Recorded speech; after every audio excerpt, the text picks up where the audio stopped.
DUCSU VP Sadiq কায়েমের বিয়ে ঘিরে সরগরম সামাজিক যোগাযোগ মাধ্যম।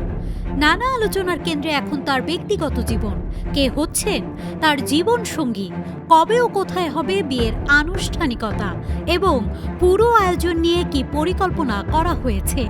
এসব প্রশ্ন ঘিরেই জনমনে তৈরি হয়েছে কৌতূহল। এই বিশেষ দিনকে কেন্দ্র করে ইতোমধ্যে শিক্ষার্থী ও নেটিজেনদের মধ্যে শুরু হয়েছে ব্যাপক আলোচনা সমালোচনা।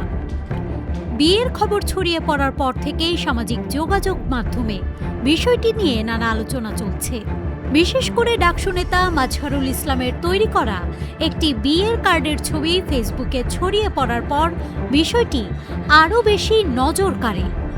শিক্ষার্থী ও রাজনৈতিক অঙ্গনের অনেকেই শেয়ার এবং মন্তব্য করছেন। জানা গেছে, ঢাকা বিশ্ববিদ্যালয়ের কেন্দ্রীয় ছাত্র সংসদের এই সহ সভাপতি ও বাংলাদেশ ইসলামী ছাত্র শিবিরের কেন্দ্রীয় আন্তর্জাতিক সম্পাদক সাদিক কায়েম আগামী 13ই মে বিবাহ বন্ধনে আবদ্ধ হতে যাচ্ছেন।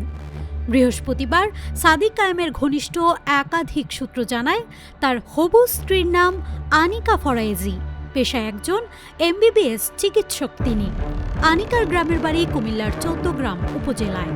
জানা যায়, সাদিক কায়েমের হবু শ্বশুর রিলায়েন্স গ্রুপের ভাইস চেয়ারম্যান এবং প্রবাসী বাংলা প্রপার্টিজ লিমিটেডের চেয়ারম্যান। পাশাপাশি তিনি আরও কয়েকটি প্রতিষ্ঠানে গুরুত্বপূর্ণ দায়িত্ব পালন করছেন। সাদিক কায়েমের আকদের আয়োজন আগামী 13ই মে ঢাকা বিশ্ববিদ্যালয়ের সেন্ট্রাল মসজিদে হওয়ার কথা রয়েছে। সেখানে ডাকসু নেতৃবৃন্দ ও বিশ্ববিদ্যালয়ের শিক্ষার্থীদের উপস্থিত থাকার কথা জানা গেছে।